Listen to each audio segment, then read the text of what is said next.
A continuación, vamos a ver el tema de evaluación de la gestación, qué tenemos que hacer con la paciente gestante. Lo primero es el diagnóstico de la gestación. En esta pregunta hablan de qué exploración o método complementario permite hacer un diagnóstico de embarazo de certeza y precoz. ¿Qué dos técnicas tenemos para hacer el diagnóstico de embarazo? Tenemos la determinación de beta-HCG, tanto en sangre como en orina, y la ecografía transvaginal. La beta-HCG en sangre la detectamos positiva a las 3 semanas, es decir, es el método más precoz para el diagnóstico de embarazo.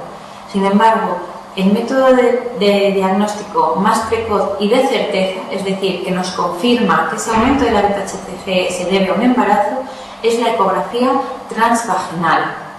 La ecografía transvaginal, por tanto, es el método de certeza más precoz para el diagnóstico de la gestación. Durante la gestación realizamos como mínimo 3 ecografías. Cada una tiene unos objetivos y está dirigida en busca o a diagnosticar una serie determinada de cosas. La ecografía del primer trimestre se realiza en torno a las 8 o las 14 semanas y su función principal es diagnosticar el embarazo, visualizar que esa gestación es intrauterina y descartar que es un embarazo ectópico. En segundo lugar, ver que ese embrión tiene latido, es decir, que es una gestación viable. ¿Qué más cosas podemos ver? Que no es una gestación gemelar o que es una gestación única, y datar la gestación. La gestación se data por la longitud cráneo-raquis. Normalmente la gestación se le pregunta a la paciente la fecha de la última regla. Sin embargo, no todas las pacientes tienen ciclos y reglas regulares.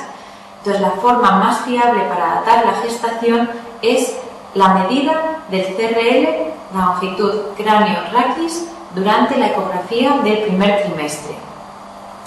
Además, en la ecografía del primer trimestre también vamos a valorar los anejos, vamos a ver que los ovarios no tengan quistes, vamos a ver que la placenta es normal y descartar una mola, y vamos a buscar marcadores ecográficos de cromosomopatías, del cual por ahora vamos a recordar que el más importante es la translucencia nucal. En la ecografía del segundo trimestre ya ha terminado la organogénesis y podemos valorar muy bien la morfología del feto. Es una ecografía que se realiza en torno a las 20 semanas y lo que vamos a hacer es un estudio morfológico de todos los órganos para descartar malformaciones. En primer lugar, el feto ya no se mide como la longitud cráneo-raquis, sino que lo medimos ya por partes, y los parámetros más importantes serían el diámetro biparietal, la circunferencia abdominal y la longitud del fémur. Tenemos que recordar cuáles son las malformaciones más difíciles de diagnosticar. Las más difíciles de diagnosticar son las cardíacas y las faciales. Las cardíacas, en principio, porque la circulación fetal muchas veces esconde malformaciones que aparecen después del parto, tras el cierre de los conductos que se mantienen abiertos durante la circulación fetal. Y las faciales, al ser tejidos blandos, la más importante de ellas es el labio leporino. Las más sencillas o las que se diagnostican con más frecuencia, entre otras, están las del aparato urinario. ¿Por qué? Porque tiene una manifestación asociada que es el líquido amniótico, la cantidad de líquido amniótico. ¿Cómo va a estar el líquido amniótico cuando el riñón no funciona o tenemos una obstrucción de vía urinaria? Pues vamos a tener un oligoamnios. Va a ser un signo indirecto de que hay una patología a nivel urinario. Y en tercer lugar, la ecografía del tercer trimestre, que la realizamos en torno a la semana 34 o 36, lo que buscamos ya es ver el crecimiento fetal, si la ganancia de peso, si el crecimiento de ese feto es acorde con las tablas establecidas.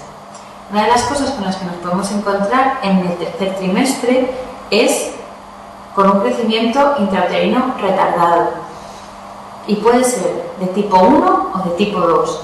El CIR tipo 1 es un CIR de tipo simétrico, es un CIR que aparece muy precozmente, por debajo de la semana 26, y se debe a alguna noxa, alguna causa que afecte desde el principio del embarazo al crecimiento de ese feto, como puede ser una cromosomopatía, que es la causa más frecuente de CIR tipo 1, Otras causas que pueden afectar el crecimiento de un feto desde el principio es una paciente diabética pregestacional con vasculopatía, una hipertensa pregestacional con vasculopatía en el que el aporte de sangre a la placenta está restringido desde el comienzo, o bien una infección del grupo TORCH en el primer trimestre. Estos fetos, el CIR simétrico, son fetos que no crecen desde el principio, pero no crecen de forma simétrica, no crece la cabeza, ni el abdomen, ni la pierna. Por lo tanto, el cociente entre el DBP y el CA se mantiene normal.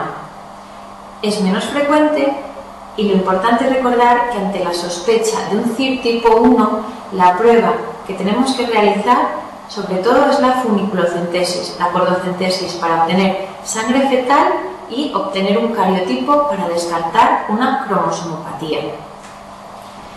En contra del CIR tipo 1 tenemos el CIR tipo 2, que es mucho más frecuente.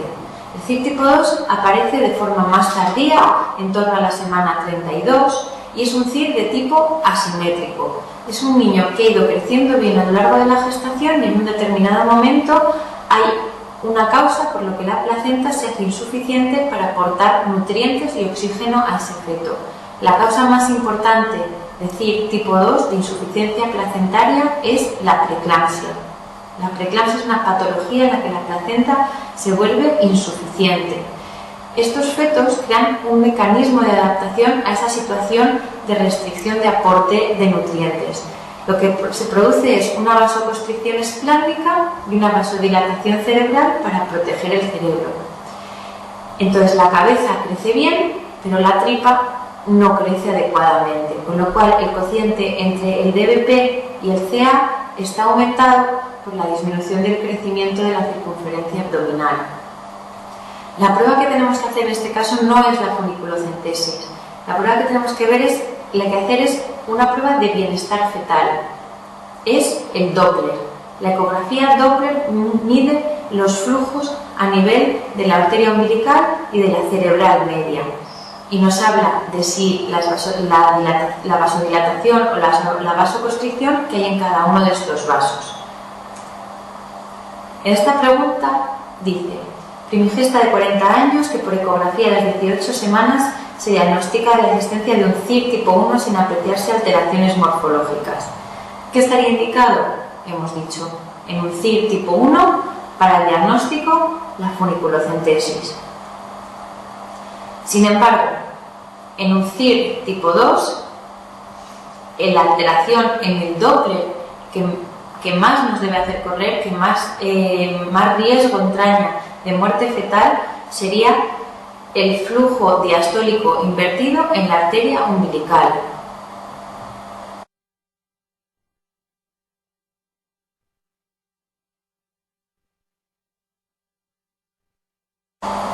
Uno de los objetivos hoy en día de la evaluación gestacional es conseguir un diagnóstico prenatal de cromosomopatías. Para eso contamos con dos pruebas, con screening y unas pruebas invasivas.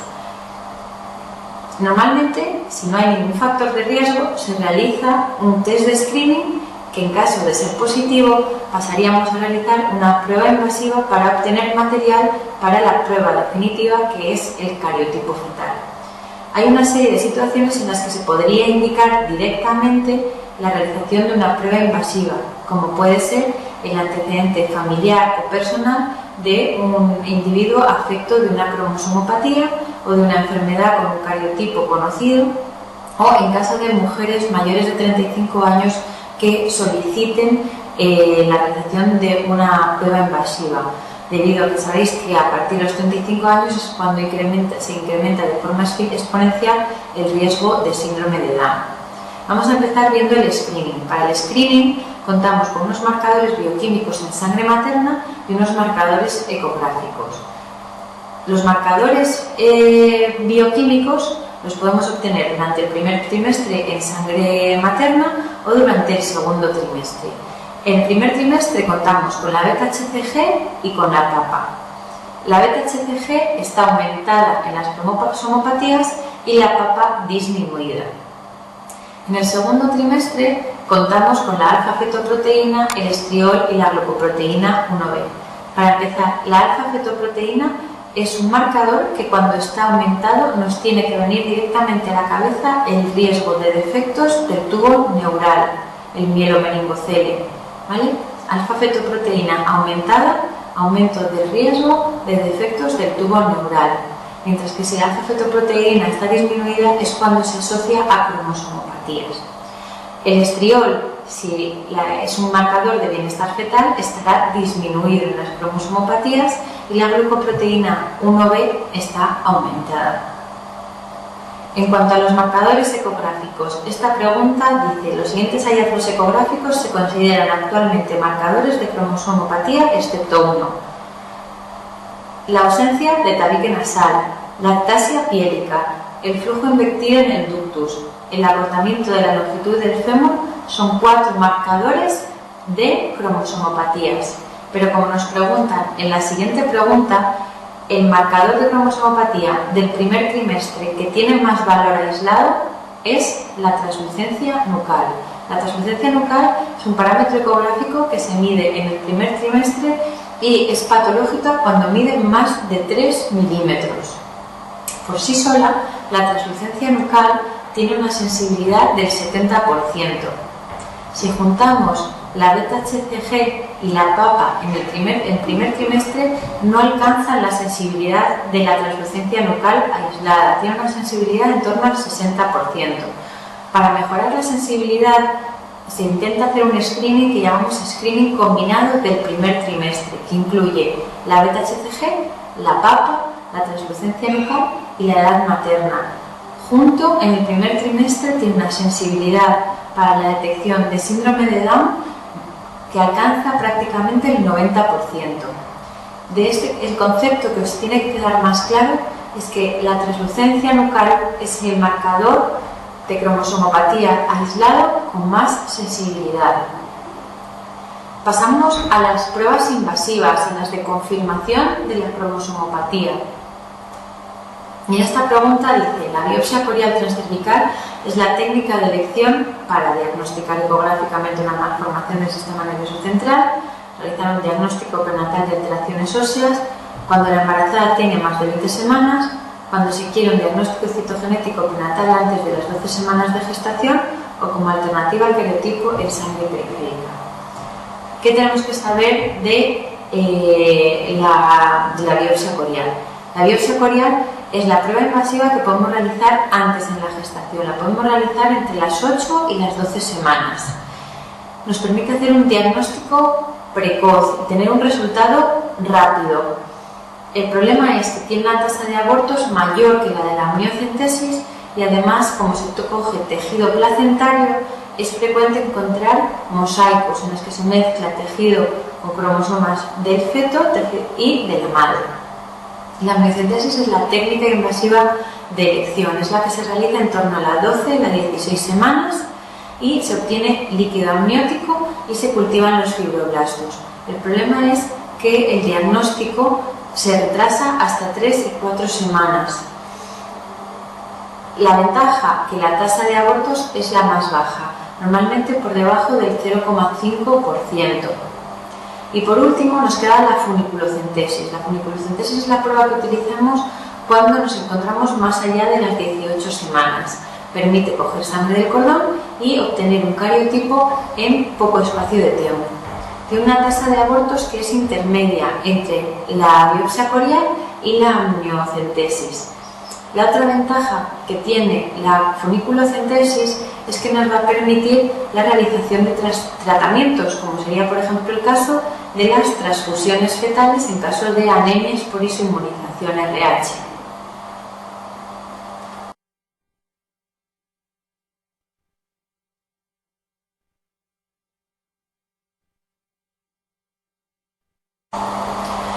Cuando llegamos al tercer trimestre, es importante diferenciar aquella gestante que todavía no está de parto de aquella que ya está de parto en la sala de dilatación. El control de cada una de ellas va a ser diferente. Vamos a hablar primero de la gestante anteparto, que todavía no tiene contracciones ni dilatación de parto. ¿Cómo controlamos y cómo vigilamos el bienestar fetal? Entre las pruebas que tenemos, la primera es la amnioscopia, que es la visualización del líquido amniótico a través de las membranas y que es negativa cuando el líquido es claro. Cualquier color que tenga el líquido se considerará una amnioscopia positiva. ¿Qué colores podemos encontrar? El primero, el verde, un líquido teñido de meconio. En segundo lugar, rojo, que haya sangre, o de amarillo en caso de que sea bilirrubina si hay una inmunización. Lo más frecuente cuando hay un líquido teñido es que sea un líquido teñido por meconio. Eso nos indica que en un momento dado ese feto ha sufrido una situación de hipoxia. La hipoxia produce una descarga vagal, una contracción intestinal y la salida de meconio al líquido amniótico. Realizaremos la amnioscopia siempre que tengamos un cuello permeable, estemos por encima de las 37 semanas para evitar la rotura prematura de membranas antes de las 37 semanas, no tengamos una placenta previa y no tengamos un polidramios, ya que en caso de romperse la bolsa, la descompresión rápida la salida rápida del líquido amniótico puede provocar un desprendimiento de placenta. En cualquier caso, siempre que tengamos un líquido teñido, hay que sospechar que ha habido un momento de hipoxia fetal. En segundo lugar, contamos con el registro cardiotocográfico externo basal, en situaciones basal. El registro cardiotocográfico, por un lado, registra la frecuencia cardíaca fetal y por otro lado, el tono y las contracciones uterinas. Vamos a empezar hablando de las características que tiene que tener un registro y cuándo es patológico. El registro cardiotocográfico, primero tenemos que mirar la frecuencia cardíaca fetal, que tiene que estar entre 120 y 160. Por debajo de 120 lo consideramos bradicardia y por encima de 160 taquicardia. Recordad que la causa más frecuente de taquicardia fetal es la fiebre materna. En segundo lugar, nos tenemos que fijar en la ondulatoria. Es una variabilidad entre latido y latido y lo normal es que esté entre 10 y 25 latidos por minuto. Cuando la ondulatoria está entre 5 y 10 latidos por minuto, se considera una ondulatoria baja y muchas veces corresponde a una situación de sueño fetal. Y cuando nos encontramos con una ondulatoria por debajo de 5 latidos por minuto, se considera una ondulatoria silente, que es una ondulatoria de mal pronóstico, de riesgo de sufrimiento fetal. Por el otro lado, cuando tenemos una ondulatoria mayor de 25 latidos por minuto, se considera saltatoria y nos queda la sinusoidal, que es un patrón de anemia premortem y que requiere la extracción fetal inmediata. Los ascensos son las elevaciones de la frecuencia cardíaca más de 15 latidos por minuto por encima de la frecuencia cardíaca basal y son signos de reactividad fetal y de buen balance entre el sistema simpático y parasimpático. Y por último hay que hablar de las desaceleraciones. Para hablar de las desaceleraciones necesitamos ver la existencia o no de las contracciones y la relación con la desaceleración. Tenemos desaceleraciones de tipo 1, que son desaceleraciones que coinciden con el pico de la contracción y que son dips tipo 1 o vagales. Representan la compresión de la cabeza fetal en el paso por el canal del parto. Al pasar por el canal del parto, la cabeza se aprieta, se produce una descarga vagal que disminuye la frecuencia cardíaca y son simplemente de buen pronóstico, indican el paso del feto a través del canal del parto. Los dips tipo 2 presentan, la desaceleración presenta un decalaje respecto a la contracción y lo que nos indica es una situación de hipoxia fetal que no permite compensar la restricción del paso de oxígeno producida por la contracción. Esa contracción llega, produce una compresión a nivel del útero, dificultad de retorno del intercambio venoso a nivel de la placenta y una disminución del aporte de oxígeno al feto. Eso produce una situación de hipoxia, una descarga vagal y una desaceleración, es decir, un decalaje entre la contracción y la desaceleración y tienen mal pronóstico. Y por último, los dips tipo 3 o variables están entre medias en cuanto a pronóstico entre las de tipo 1 y las de tipo 2. Lo que nos indican es una compresión del cordón y no aparecen con todas las contracciones y cada una tiene una morfología diferente. El pronóstico, como decimos, es intermedio entre las de tipo 1 y las de tipo 2. Estas son las características del registro cardiotocográfico en situación basal, no estresante. Pero también podemos ver la reacción del feto, ese registro, si en una situación estresante. Una situación estresante para el feto es provocarle contracciones. Se denomina prueba de Pose. Consiste en provocar contracciones con oxitocina. Mínimo 3 contracciones cada 10 minutos de forma regular y ver la cantidad de desaceleraciones que tenemos en un periodo. Se considera negativo cuando tenemos menos del 20% de DIPS tipo 2 en 10 contracciones y se considera positiva la prueba cuando tenemos más del 30% de DIPS tipo 2 en 10 contracciones. ¿Cuándo está indicado hacer una prueba de Pose? Solo en una situación, cuando tenemos un registro sin ascensos. Un registro sin ascensos es lo que denominamos un registro no reactivo y es la única indicación para la realización de una prueba de Pose. Y por último, el perfil biofísico fetal, que incluye la ecografía y el registro cardiotocográfico fetal. Si juntamos todas las pruebas que tenemos, debemos asimilar que tenemos por un lado en el control fetal anteparto la ecografía y por otro lado el registro cardiotocográfico. Si ambas son normales, dejaremos que el embarazo siga su curso normal. Si son patológicas, realizaremos un Doppler para valorar el estado de bienestar fetal y la necesidad de finalizar la gestación. Y en caso de tener un registro no reactivo, realizaremos una prueba de Pose. Si esa prueba de Pose es positiva, es decir, patológica, deberemos finalizar la gestación. Cambiamos de tercio y pasamos a la gestante intraparto, en la sala de dilatación. En este caso, el registro cardiotocográfico es interno, es decir, con un electrodo en la cabeza fetal y un monitor de dinámica uterina.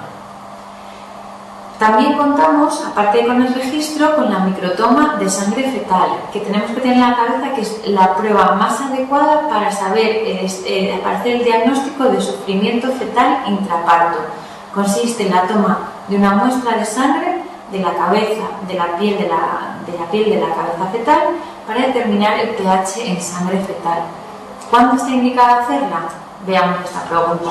Dice: en el registro cardiotocográfico intraparto aparecen DIPS tipo 2 repetidos en relación con todas las contracciones, seguidos de una bradicardia fetal moderada. La paciente está recibiendo estimulación con oxitocina y se registran 3 contracciones cada 10 minutos.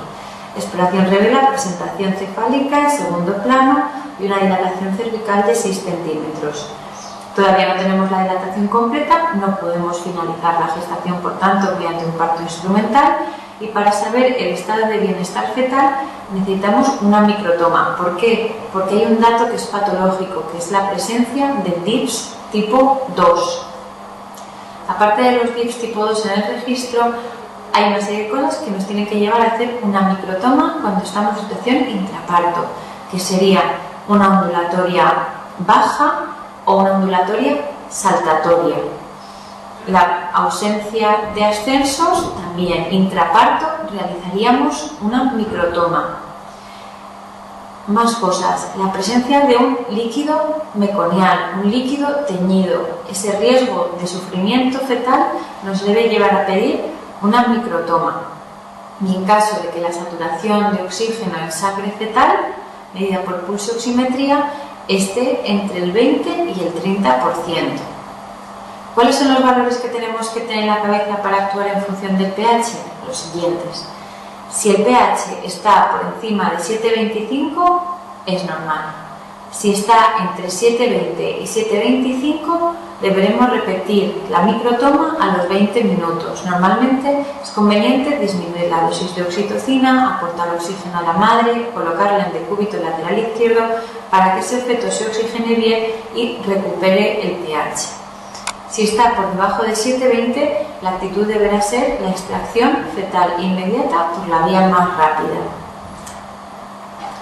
Y por último, la pulsioximetría. La pulsioximetría mide la saturación de oxígeno en sangre fetal a partir de un electrodo que se coloca en la cabeza del feto. La saturación de oxígeno normal en un feto está en torno a un 30 a un 60%. Cuando nos encontramos una saturación entre el 20 y el 30%, habrá que hacer una microtoma, y cuando estemos por debajo del 10%, extracción fetal inmediata. Entonces, hay una serie de causas que nos deben llevar a la extracción fetal inmediata por la vía más rápida, que serían la bradicardia mantenida, la ondulatoria silente o sinusoidal, la presencia de un pH por debajo de 7,20 o una saturación de oxígeno por debajo del 10%.